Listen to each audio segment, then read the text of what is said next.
పార్వతీదేవి అడిగింది మహాభారతం అనుశాసనిక పర్వంలో, శుభ్రమైన కైలాసం ఉండగా, ఇంత ఐశ్వర్యం ఉండగా, చింతామణి గృహం ఉండగా శ్మశానంలో ఎందుకుంటున్నారని అడిగింది. అడిగితే ఆయన చెప్పాడు, పార్వతి బతికున్న నాళ్ళు అన్ని చోట్లకి వెడతారు, ఏమీ తోచట్లేదు, శ్మశానానికి వెళ్ళొద్దామని ఎవరు రారు పార్వతి.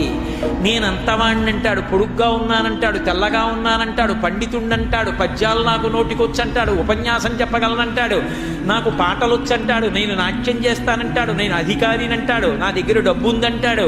ఇన్ని ఉన్నాయనుకున్న వాడిలోంచి ఊపిరి బయటికి వెళ్ళిపోయిన తరువాత వాడిని తీసుకెళ్లి 4 కొత్త కర్రల మీద పడుకోబెట్టి చాప చుట్టి తాడు కట్టి పైన నూలుబట్ట కప్పి తీసుకొచ్చి అన్నీ తీసేసి కర్రల మీద పడుకోబెట్టి కాల్చేస్తుంటే జీవుడు లేచి నిలబడి పుర్రె పగిలిపోయిన తరువాత కన్న కొడుకు కూడా స్నానం చేసి వెళ్ళిపోతుంటే చీకటి పడిపోయాక, అయ్య బాబోయ్ చుట్టూ ఉగ్రభూతాలు, నా వాళ్ళన్న వాళ్ళు లేరు, వీళ్ళని నమ్ముకున్నాను, ఒక్కడు లేడని ఏడుస్తుంటే నేనున్నాను రా అని చెప్పడానికి నేను కూడా లేకపోతే చచ్చిన వాడు 1000 మాటలు చచ్చిపోతాడని అక్కడ ఉన్నాను పార్వతి, నా కర్మకాలక్కడ లేనను.